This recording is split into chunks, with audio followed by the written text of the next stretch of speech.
buenas tardes, aquí estamos en este jueves de frío. Buenas tardes para toda la audiencia de Oberá 89.9, la radio. Y bueno, Javier, un jueves más. Con frío. Con mucho frío, sí, haciendo lo que nos gusta. Y vos sabés que yo no sabía, pero hay un día del historiador. Y no se trata de aquel de académico. Seguramente que no lo instauraron por nosotros. Lo instauraron por algún estudioso realmente. Pero lo bueno es que habla de que motiva a todas aquellas personas que difunden la historia, la identidad misionera, porque era un día del historiador misionero, la identidad misionera, que colaboran con la difusión de cosas que de otra forma se olvidarían y pasando de una generación a otra se terminarían perdiendo. Bueno, yo te cuento que yo terminé la secundaria y la universidad. Terminé la secundaria sin saber quién era Andrés Boccurarí. Y terminé la universidad apenas conociéndolo de nombre. Después, los gobiernos provinciales, este último gobierno sobre todo, puso mucho énfasis en la figura de Andrés Boccurarí. No, a través del misionerismo. No quiero hacer política con esto, estoy contando lo que fue. La historia.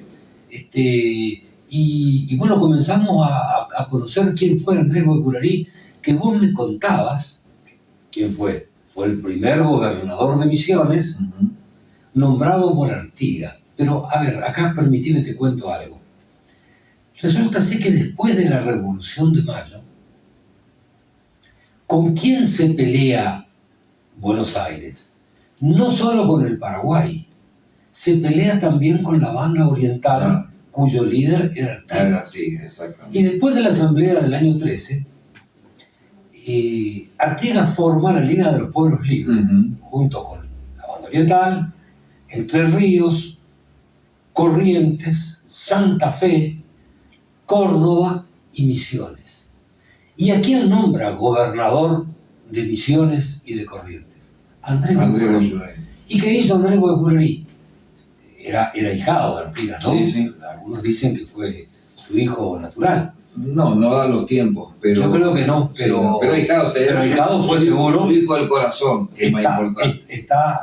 Tengo en algún archivo por ahí en el teléfono la copia de la partida, donde fue la partida de bautismo de Andrés Boccurarí, cuyo padrino fue Artigas. Y de hecho le permitía utilizar su apellido. Era Andrés Boccurarí y Artigas.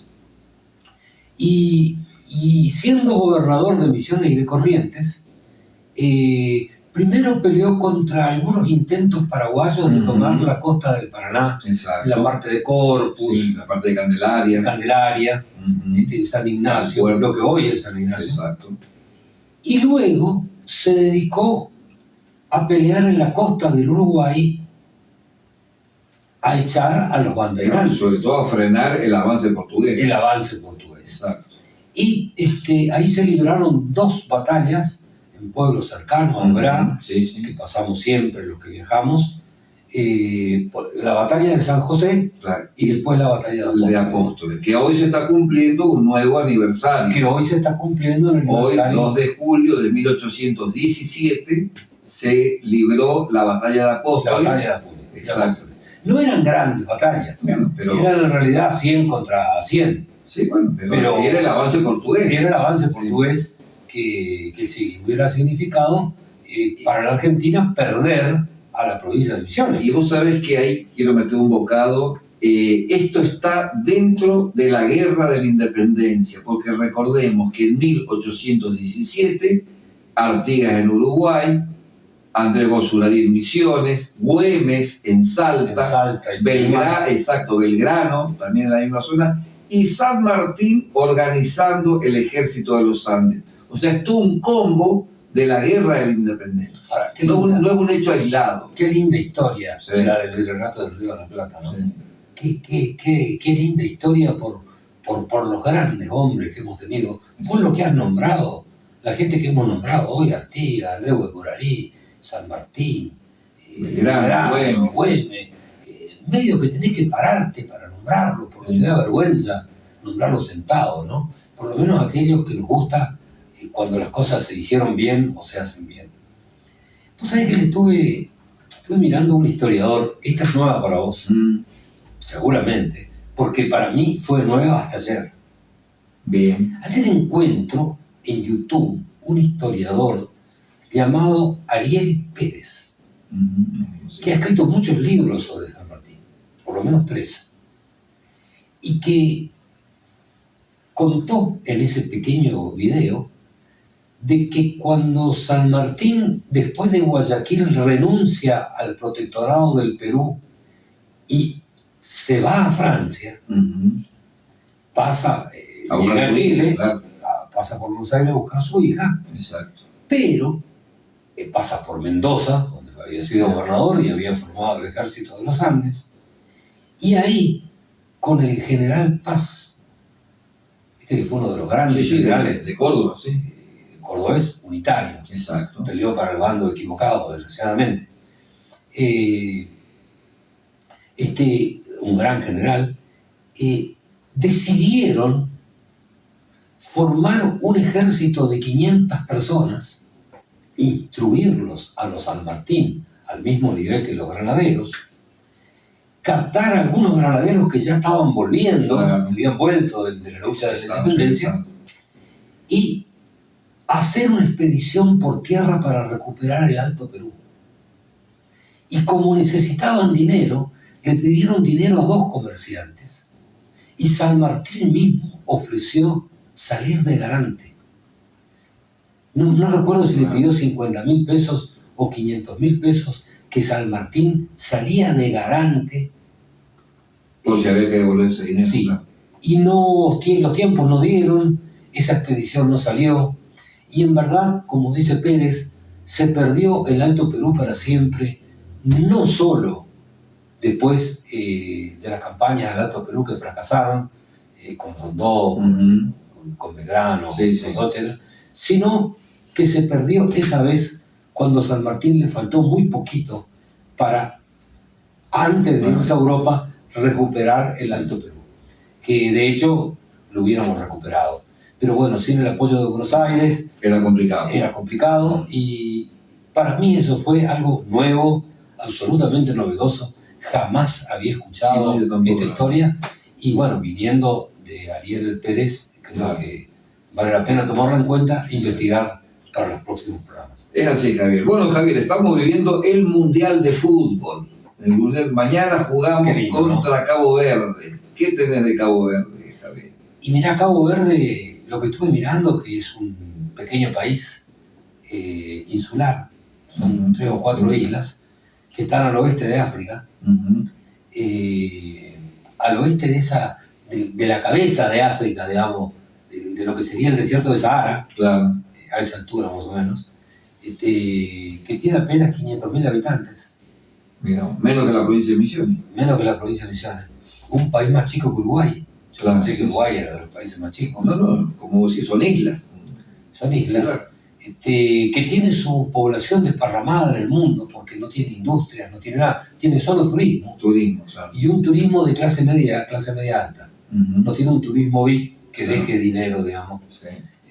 Tampoco tiene paraísos fiscales, porque esos países chicos muchas veces establecen leyes de seguridad bancaria que les permite traer capitales y desarrollarse. Que en realidad muchos nos enteramos que existe Cabo Verde por este mundial y porque nos tocó en nuestra zona. Yo personalmente ni sabía que existía un país llamado Cabo Verde. Lo habré escuchado por ahí, lo habré leído, pero sin darle importancia, ¿no?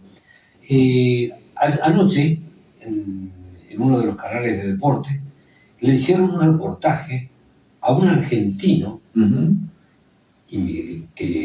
cuyo padre vino de Cabo Verde, era caboverdiano, digamos, en Cabo Verde, y su madre, y él vino en Argentina y se fue a ver el Mundial. Y decía, yo estoy jugando Argentina con Cabo Verde, estoy entre que no sé para qué lado correr, que gane el mejor. ¿Y por qué me tocó eso? Porque si hubieran jugado Uruguay y Argentina, se hubiese dicho lo mismo que hago.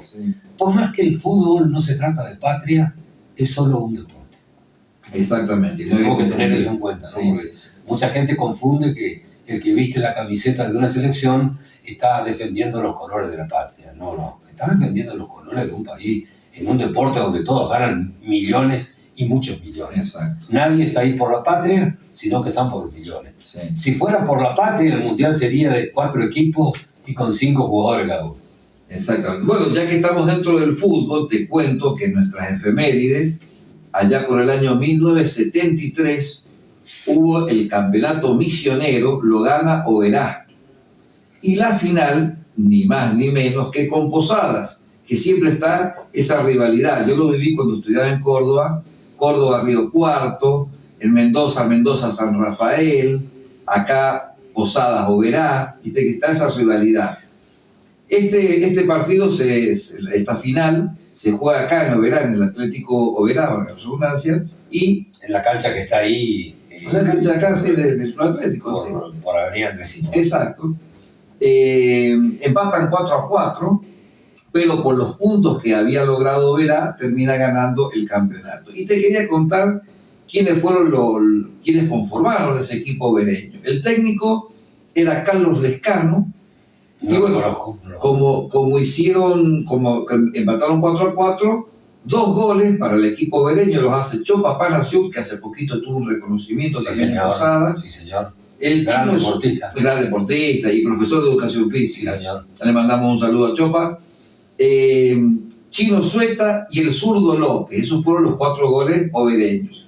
Pero en el equipo también estaban Ramón da Cruz, Cardoso, después estaba Caleñú, Lindström, Quevedo, Granberg, Vera, que era el arquero, Topa Esquivel, y también estaban Morel, Márquez y Arrúa. Esos son los integrantes del equipo obereño que ganaron ese campeonato. Misiones con Guaraní Antonio Franco, que llegó muy lejos, futbolísticamente hablando, en su momento. Sí. Yo era estudiante hace unos 30, 40 años. Y hasta el día de hoy participa hasta el día de hoy, en los campeonatos nacionales. Sí. Hoy está Crucero del Norte. Crucero del Norte, sí. Pero Guaraní tiene una mística. Pero Oberá ha tenido grandes jugadores. Conocemos algunos. Aranda, el hermano de Pino Aranda, sí. Esposo de Gladys Rocker, que trabajaba en la instrucción número 1. Piqui Aranda. Un gran jugador de fútbol. Vargas, que era empleado de la mesa de entrada del su hijo es mi amigo de Facebook. Rubén Vargas. Es profesor de educación física. Sí, Rubén Vargas. Un gran jugador de fútbol. Toto. Fue director del servicio penitenciario. Hasta ahora se desempeña como técnico. Hasta hace poco jugaba al fútbol. Un gran jugador de fútbol. Yo nunca lo vi jugar, pero me ha contado gente que sí lo vio jugar. Y bueno, como técnico ya sabemos todo lo que hizo Guaraní Antonio Franco, etc. Y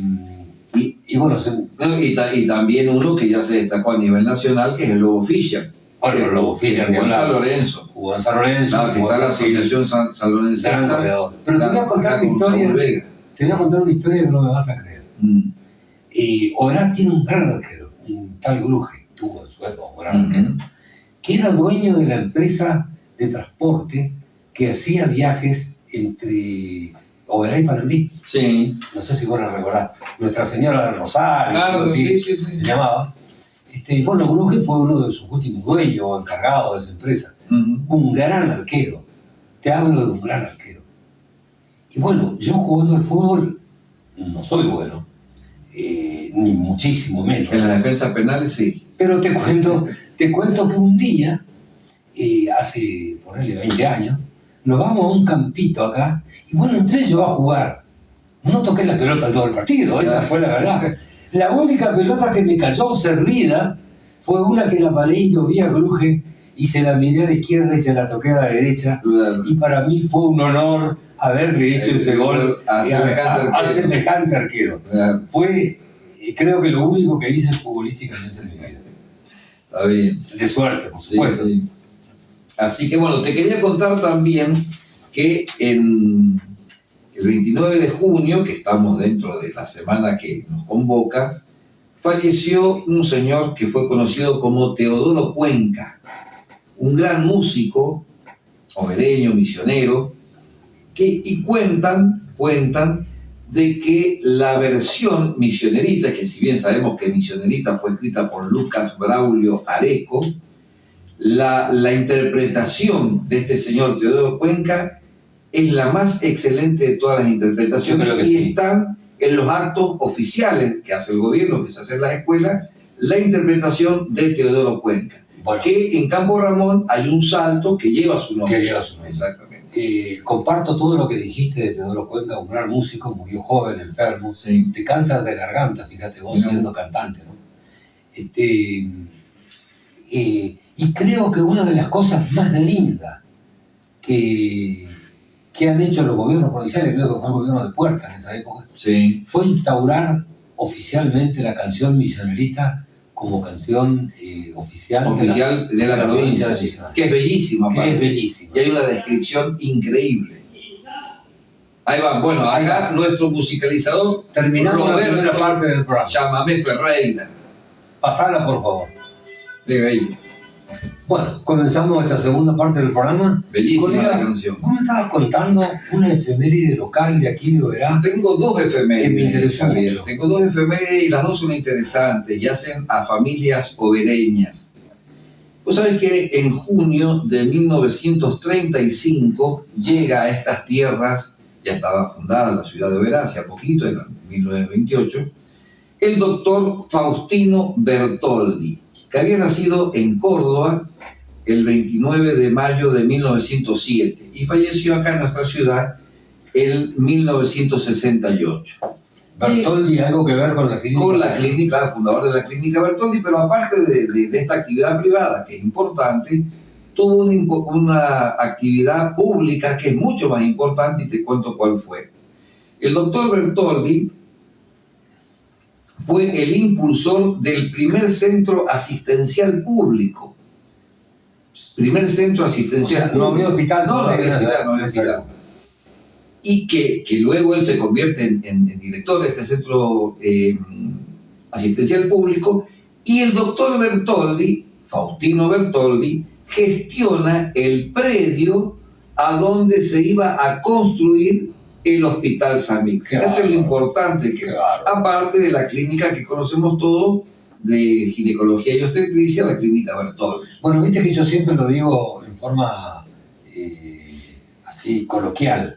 Estos tipos han sido los que han hecho grande nuestra patria. Exactamente. Personas que han actuado de esa manera. Yo digo estos tipos por llamarlo coloquialmente, pero lo digo respetuosamente.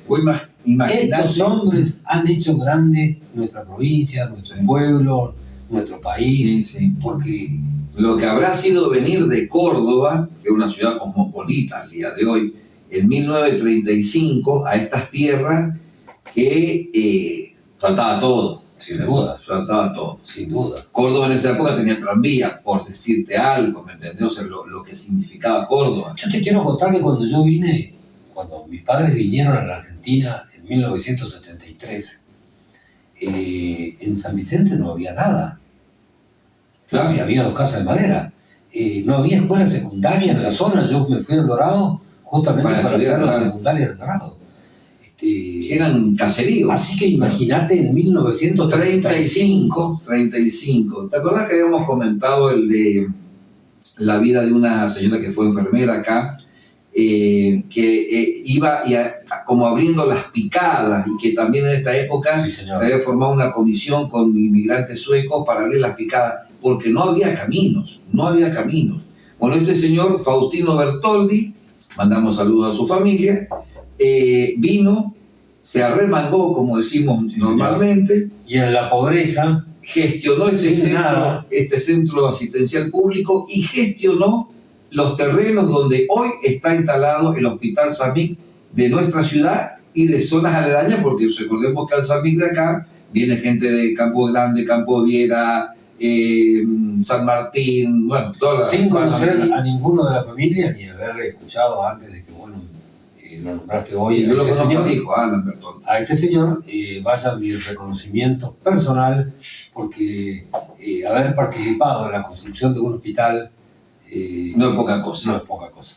Te quería contar también, Javier, ahora que estamos dentro del tema de la salud acá, que en el año 1979, el 1 de julio de 1979, y por un emprendimiento que hacen los que en esa época formaban el Rotary Club, que ahí estaba mi suegro, Edmundo Carmatos, entre otros, estaba Elías Andrujovic, Olo Tomás Nielsen, el doctor Becchiaruti, bueno, un montón de gente que se destacó, que quiso mucho esta provincia, esta ciudad. Crean lo que fue conocido después como el Asilo de Ancianos, una obra, repito, impulsada por el Rotary Club Oberá, en donde los integrantes del Rotary colaboraban económicamente para sostener este asilo Creo que de ancianos. en esas épocas el Rotary tenía, y el Club de Leones también, sin criticarlo, ¿no? Sí, sí. Si me doy cuenta lo que yo veo, lo que yo creo, tenían una participación mucho más activa de la que tienen hoy, sin quitarle mérito a las cosas que hacen hoy. Sí, Porque sí. son instituciones que tienen como finalidad hacer cosas para la comunidad. Claro, sí, sí. Dentro de lo que es la filantropía, digamos, Sí, de sí. ayudar al prójimo. Y esta obra que me estás contando Exactamente. también es digna de destacar, ¿no? Y estaba leyendo ahí en los libros donde busco la información. Sobre todo por la persona que nombraste. Creo que al doctor Becchiaruti lo conocimos todos. Sí, sí, sí. Los abogados que tenemos unos años, exactamente, sabemos quién fue y nos ayudó a todos. Sí. Era ir a consultarlo, que él se dedicaba desinteresadamente a tratar de encauzar tu trámite en el registro automotor. Exactamente. Vos sabés que el objetivo era brindar la asistencia, contención y acompañamiento a los adultos mayores, en especial a la gente más carenciada. Y ahí está lo virtuoso de esto, Sí, que ayudaban a esas personas. Con plata cualquiera te ayuda. Sí. Bueno, el tema siguió de la siguiente manera. Yo viejo no sé, pero... Sí. El tema siguió de la siguiente manera, que ya en el año 2005-2006 se le hizo muy cuesta arriba sostener este asilo de ancianos que está en la calle Domingo Berrondo y Portugal, en Villa Esbea, y bueno, necesitaron el apoyo de la Municipalidad de Oberá, que se los brindó de todo corazón, sin duda. Y hoy es conocido como el Asilo de Ancianos Municipal. Tengo algunos amigos que han estado ahí.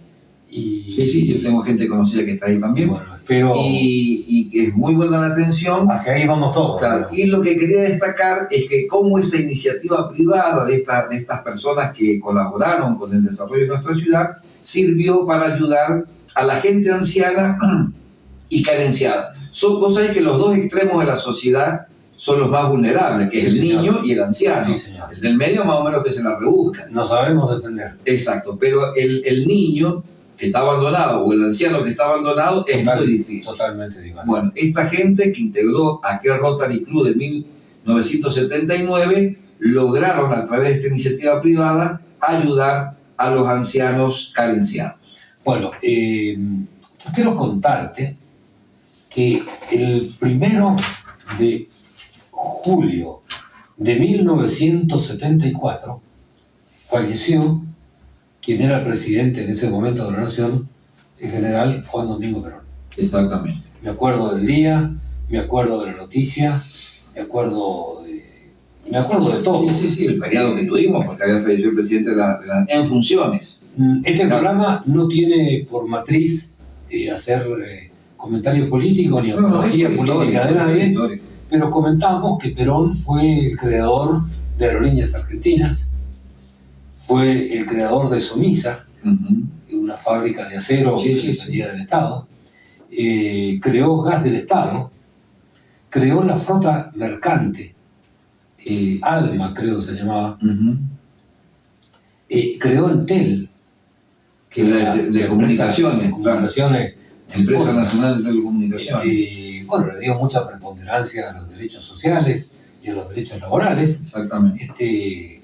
Podrá haber estado bien o mal, seguramente, pero eso es lo que porque todos tenemos luces y sombras. Seguramente tuvo éxito y tuvo equivocaciones, pero sin duda, Perón tuvo una sensibilidad social que muy pocos han tenido, y eso hay que decirlo también. Por eso perdura hasta hoy el peronismo. Exacto. A pesar de que los que vinieron después... Sí, pero eso no es achacable a Perón, digamos, es achacable a... Bueno, te cuento también, o sea, a cargo de sus actos, ¿no? Te cuento también que el 3 de julio de 1933 falleció Hipólito Yrigoyen. Otro grande. Otro grande a la altura de Perón, ¿no? Seguro. O de Perón a la altura de Yrigoyen. También un hombre que fue 2 veces presidente de la Nación, fue el primer presidente electo después de la ley Sáenz Peña. Claro, sí señor. ¿Cuál fue la ley Sáenz Peña? Fue aquella ley que estableció el voto obligatorio y secreto. Y universal. Porque recordemos que antes no votaban todos, votaban todos. Votaban ciertas personas. Votaba la gente importante socialmente. Exactamente. Léase los amigos de los generales. Los padrones los hacían ellos. Los hacían ellos, claro, a su conveniencia, claro. Y el voto era público. Es decir, vos por quién votás lo sabía todo el mundo. Claro, exacto. Entonces quedaban todos pegados y terminaban votándole al general más poderoso de la época. Ese voto universal, secreto y obligatorio. Bueno, con el voto universal, secreto y obligatorio, gana Yrigoyen. En las primeras elecciones transparentes en el país ganó Hipólito Yrigoyen, y bueno, fue el primer movimiento nacional. Y Yrigoyen hizo muchas cosas, también laboralmente. Fíjate que se dictó la ley 1544, que establecía las 8 horas diarias como jornada de labor laboral, con 48 horas semanales. Protegió el trabajo insalubre, con 6 horas de trabajo por día, y protegió el trabajo nocturno, con 7 horas de trabajo por día, o por noche. Sí, sí. Bueno, se dictó la ley de trabajo agrario. Imagínate, en un país agropecuario como el nuestro, la ley de trabajo agrario, donde esos derechos laborales no existían. Y el patrón lo hacía trabajar, hacía lo que quería, 12 horas, el tiempo que quería. Está todo hecho. Tampoco queremos hacer apología del radicalismo, simplemente contamos lo que hizo un gran hombre. Exacto. Y estos tipos fueron los que han hecho grandes. Exactamente, esto es historia pura. Seguimos, colega. Bueno, te cuento que en junio de 1929 se produce un gran descubrimiento para la medicina y en general para la salud de las personas, porque el doctor médico escocés Alexander Fleming descubre ni más ni menos que la penicilina. Terrible descubrimiento. La penicilina que a partir de ese momento ayudó a combatir enfermedades como la neumonía, la faringitis, la sífilis, todo esto en 1929, y que en el término de 10 años nos encontramos con la Segunda Guerra Mundial, 1939, en donde la penicilina ayudó a salvar muchísimas vidas. Imagínate que los heridos en el campo de batalla antes de la penicilina, del descubrimiento de la penicilina, morían por las infecciones que se agarraban posteriormente a las heridas que por las heridas mismas. Claro, eso es septicemia. Sí. Y te cuento algo. En 1940... Perdón, hay un hospital llamado Fleming en Buenos Aires, ¿no? Ese es Fleming. Fleming. Que es para la rehabilitación. Correcto. Nada tiene que ver con... Sí. Te cuento que en 1945 el doctor Alexander Fleming recibe el Premio Nobel de Medicina. Y fíjate acá, viste que siempre hablamos de la grandeza de la gente que nos dio la libertad, que trabajó en pos de las otras personas. Fíjate vos la grandeza de este hombre. Siendo él el descubridor de la penicilina, no quiso patentarla para que todo el mundo tuviera acceso a la penicilina. Hasta hoy es un antibiótico que funciona como ninguno. Exactamente. Fíjate vos, ahí está la humanidad de estos grandes. Se negó a patentar la penicilina para que la misma fuera accesible a toda la población mundial. Realmente, esa es la gente que hay que destacar. Te agrego algo que me olvidé de decir respecto de Yrigoyen, que quisiera decirlo. Sí. Porque nombré algunas empresas que hizo Juan Domingo Perón, y me olvidé de algunas reformas que mencioné que hizo Yrigoyen, pero me olvidé de estas 2 cosas que hizo Yrigoyen terrible. Creó YPF. El gobierno de Yrigoyen creó YPF y creó las cajas de jubilaciones. Mirá vos. Viste que hablamos de la vejez. Yo hoy sonrío y tengo cobertura social y tengo un ingreso digno que me permite vivir dignamente, porque soy jubilado, soy retirado de la Policía de Misiones con el grado de comisario general. Exactamente. Que es el máximo grado, grado. Que gracias a Dios pude llegar, y bueno, soy retirado. Imagínate lo que era el mundo antes de esta caja de jubilaciones, donde la persona llegaba vieja, no podía trabajar más, y de pronto quedaba sin ingreso. Y tenía que ir a refugiarse a la casa de algún hijo. De algún hijo, porque no tenía hospitales públicos. O sea, el mundo era realmente cruel, sí, con los niños y con los ancianos. Es así, sí, los dos extremos de la sociedad. Así que bueno, es importante destacar esto cuando hablamos de justamente estas personas que resaltaron su humanidad sin ningún tipo de interés para que otros puedan vivir. Sí, señor. Te quiero contar. Sí, ¿tenés bueno, otra? Sí, contame. Bueno, esta es larga, porque esta es... Contámela. Vamos terminamos la segunda parte del programa y volvemos enseguida. Sí, señor. Bueno, vamos continuando con el programa HDH, Hablemos de Historia. Esta es nuestra última parte ya. Exactamente. Bueno, te quería contar, Javier, que el 29 de junio de 1900 nace en Lyon, Francia, un señor que se llamó Antoine de Saint-Exupéry, conocido mundialmente por ser el autor del Principito. Un libro que en los primeros momentos se creyó que estaba destinado a los niños como una novela infantil, pero en realidad es un libro de filosofía. Una verdadera lección de vida. De vida, exactamente.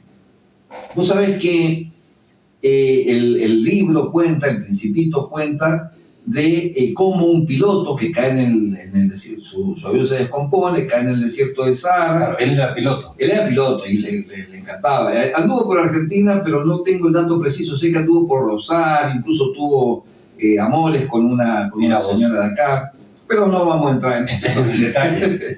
Bueno, cae y en el desierto del Sahara conoce a un príncipe que ha venido de otro planeta. Es una novela, no pongamos las orejeras ni nos volvamos locos. Se encuentra con un príncipe que ha venido de otro planeta.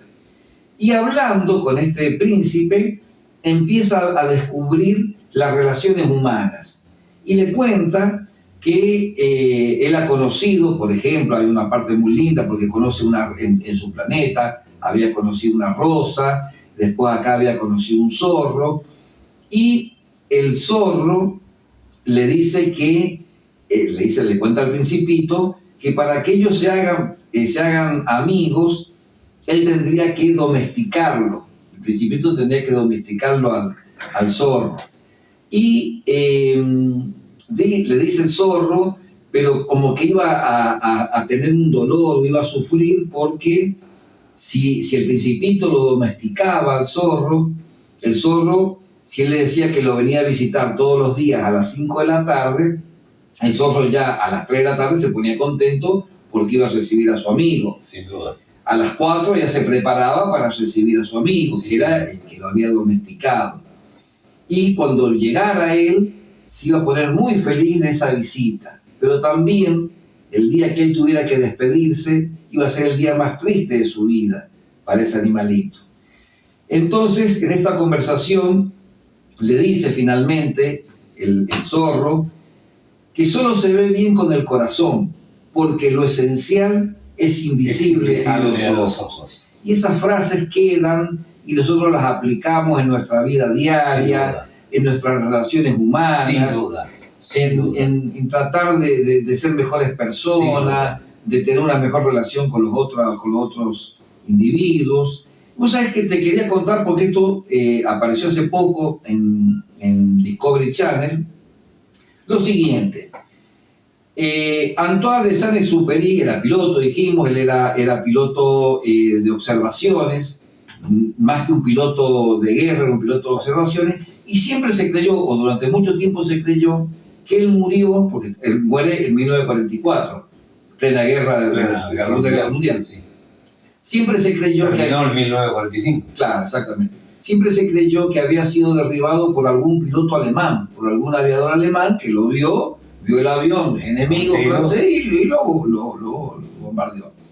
Vos sabés que no fue así. Hace poco tiempo atrás, en una investigación submarina en el Mediterráneo, porque ahí es donde cae el avión, descubrieron que él tenía que ir de un punto hacia la derecha y en la inmensidad del mar equivoca el camino y se va para el otro lado. En aquella época sin instrumentos con muy poco electrónicos, exacto, medio a ojo. Sí, y la radio, si vos no estabas cerca de una antena, no agarraba tampoco. Vos sabés que dicen que todos tendríamos que leer el Martín Fierro, el Quijote de la Mancha y el Príncipe. Exactamente. Yo he leído el Martín Fierro, he leído el Quijote, pero el Principito nunca lo leí. Y bueno, puede ser un disparador para eso. Sin duda. Que HDH sirva para eso. Bueno, estamos en la última. Me contabas también dentro del Mundial que un jugador colombiano que tuvo la desgracia en el Mundial de Estados Unidos en 1994, sí, señor, de hacer un gol en contra Colombia. O sea, era colombiano, jugaba en la selección de Colombia. Colombia jugaba contra Estados Unidos. Exactamente. En el primer mundial que hizo Estados Unidos, y él hizo un gol en contra. Por despejar un centro, yo vi ese gol, me acuerdo perfectamente, sí. Vos sabés que yo no, sí. no es que lo recuerdo, pero sí me acuerdo del hecho. Claro. Higuita era el arquero de Colombia. Higuita era el arquero de Colombia, un gran arquero. El creador del alacrán. Un gran arquero. Del escorpión. Del escorpión. Sí.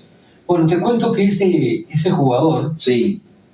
Andrés Escobar, cuando vuelve a la selección de Colombia. No, la eliminan a Colombia. Claro, prepara la valija y vuelve,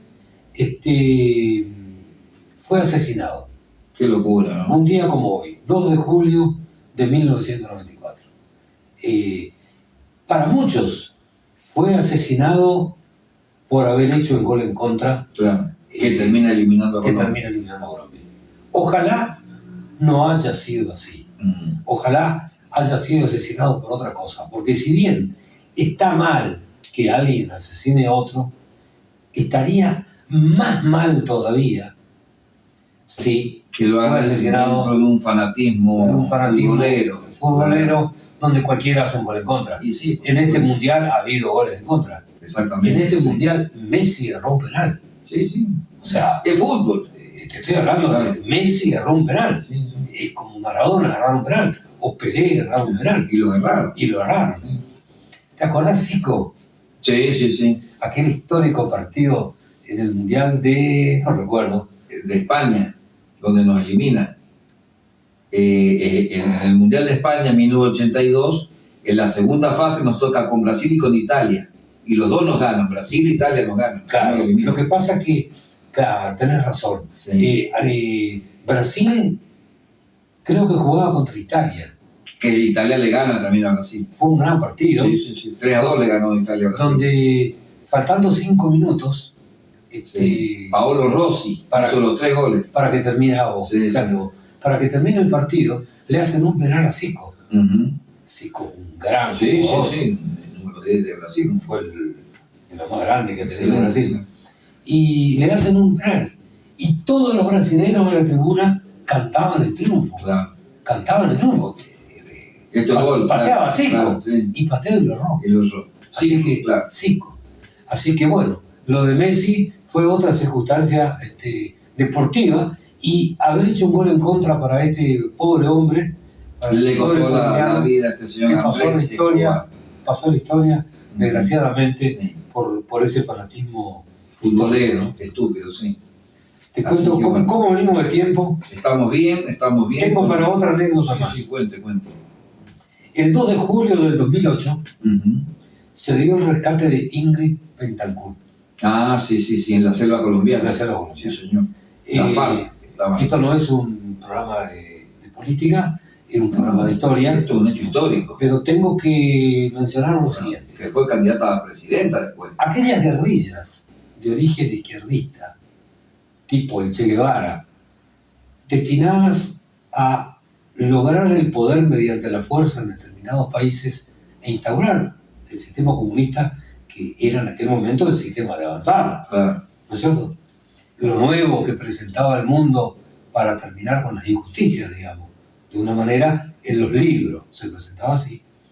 Esas guerrillas, cuando cae el muro de Berlín, justamente porque el comunismo no funcionó del todo bien, Claro. como tampoco funciona del todo bien el capitalismo, vale la pena decirlo. En realidad ningún sistema. Ningún sistema funciona bien, hay que tomar un poco de cada uno, como Suecia, Noruega, Sí. esos países han dado en la tecla por eso, ¿viste?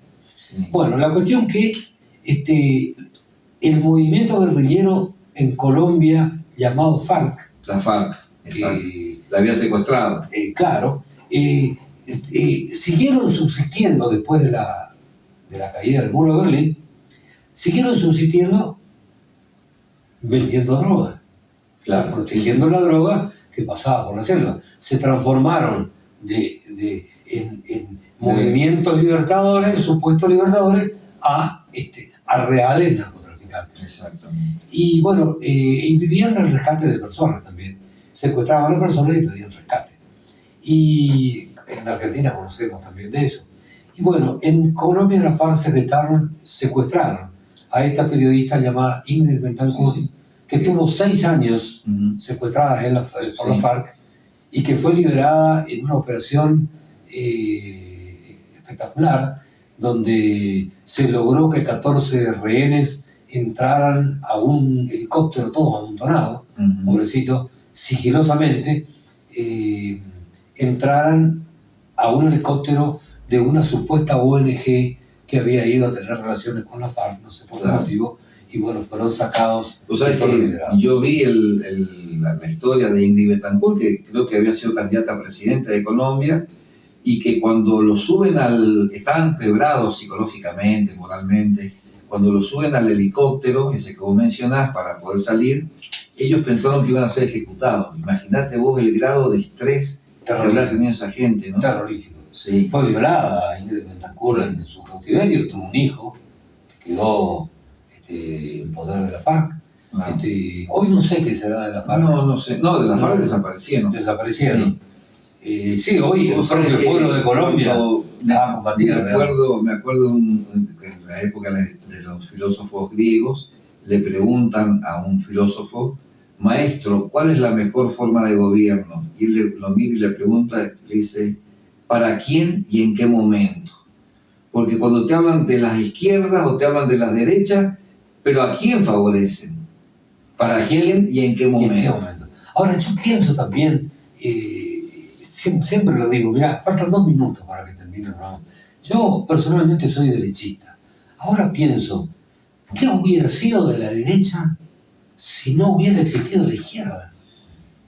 Porque fue la derecha la que tomó ideas de la izquierda como las cajas jubilatorias, las obras públicas. O sea, aquel Estado derechista de Adam Smith, claro, de dejar hacer y dejar pasar, sería hoy una verdadera injusticia. Pero totalmente. Si existiera, digamos, ¿no? Mira, lo que nosotros necesitamos y necesita el mundo son personas honestas y correctas. Y patriotas. Después, si son de izquierda o de derecha, no importa. Es exactamente igual. Porque todos queremos que haya hospitales, que haya cajas de jubilatoria que paguen bien a sus jubilados, que tengamos una ruta, que haya una salud pública, etcétera. Musicalizador. Ojalá ese sea el destino de este gran país. Roberto Chamamé Ferreira. Hasta el próximo jueves y muchas gracias.